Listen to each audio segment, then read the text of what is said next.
What's up, guys? It's Ryan again with the MXG channel, and I want to talk to you guys about something that's been really bothering me. I've been really thinking about it for the last few weeks and months. It's the price of dirt bikes today. So a lot of this conversation started with me posting a lot more KTM stuff to the channel, obviously, in the last year, and especially with the new TBI models and talking about what they are going to cost, what MSRP is going to be, etc. I started getting a lot of comments on the channel about price and about, the bikes are too expensive now. I'm not going to buy a KTM. I'm going to buy a Kawasaki, or the bikes are just getting too expensive for the average consumer.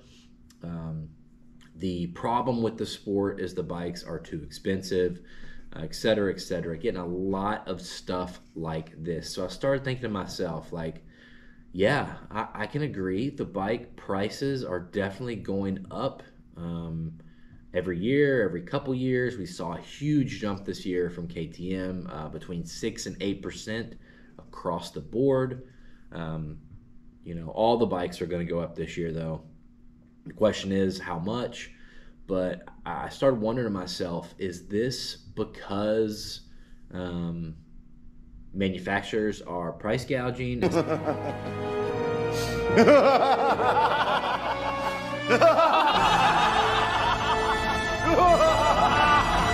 this because, price of items through the supply chain are more? Is this because the bikes are more technologically advanced? What is it?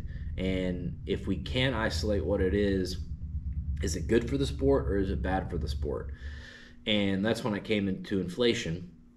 And I knew that inflation is at least somewhat the cause of this problem. So I ran some numbers, guys, and I think some of these numbers might surprise you. So I started riding dirt bikes, at least seriously, back in the year 2000. My first bike, race bike, was a 2001 KX125.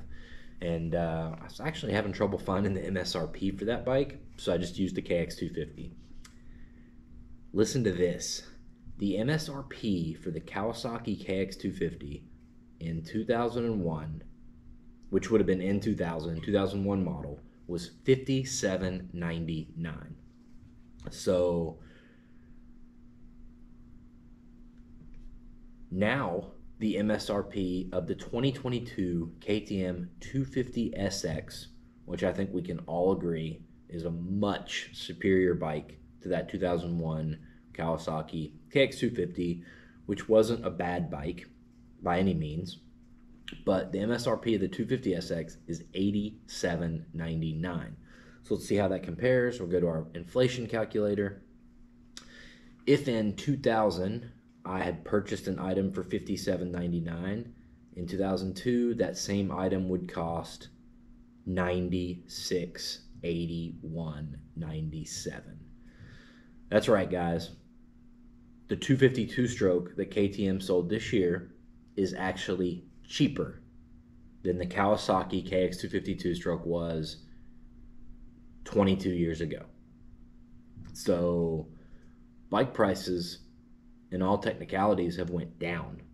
It's 100%, even more than 100%. The valuation of the US dollar is what has caused the prices to go up.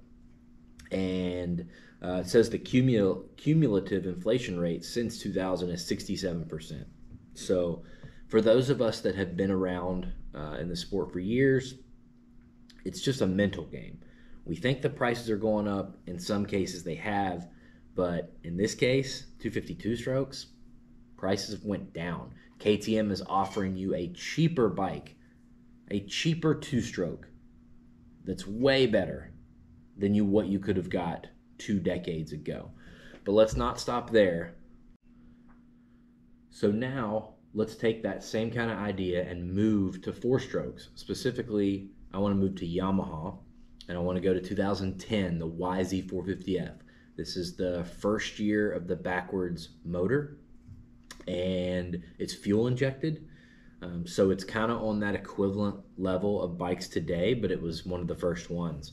So MSRP on that bike was $7,990, right at $8,000. With inflation, if you would have spent $7,990, 2009, that same price today would be $10,707.51 with a 34% cumulative inflation rate. Guys, a 2021 gas MC450F was $9,400. I think the new one has went up to 98, 9,900 for 2022 maybe. But regardless, that gas, which is the 19 to 22 Gen KTM, is a world's better machine than the 2010 Yamaha YZ450, with about the same level of technology for the most part, and is around $1,000 cheaper. That's right, guys. Dirt bikes, modern 454 strokes, have gotten $1,000 cheaper in the last decade. And I'm just blown away by this information. I wish you guys would leave some comments down below and let me know what you think. I knew inflation played a large part in this, guys, but I didn't realize how much of a part it played. It's all of it. It's all of it and more. Bikes have not gotten more expensive in the last 10 or 20 years at all. In fact, they've gotten cheaper.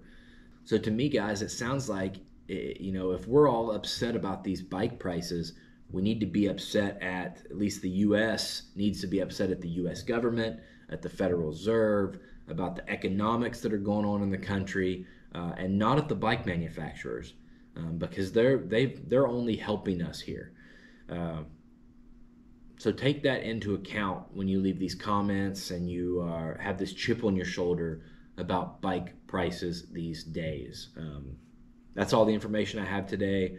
I hope you guys will put some thought into this and leave some good comments down below. Either way, I appreciate all you all leaving comments at all. If you disagree with me, tell me that as well. We'll get something going. Thanks so much, guys. I'll see you in the next video.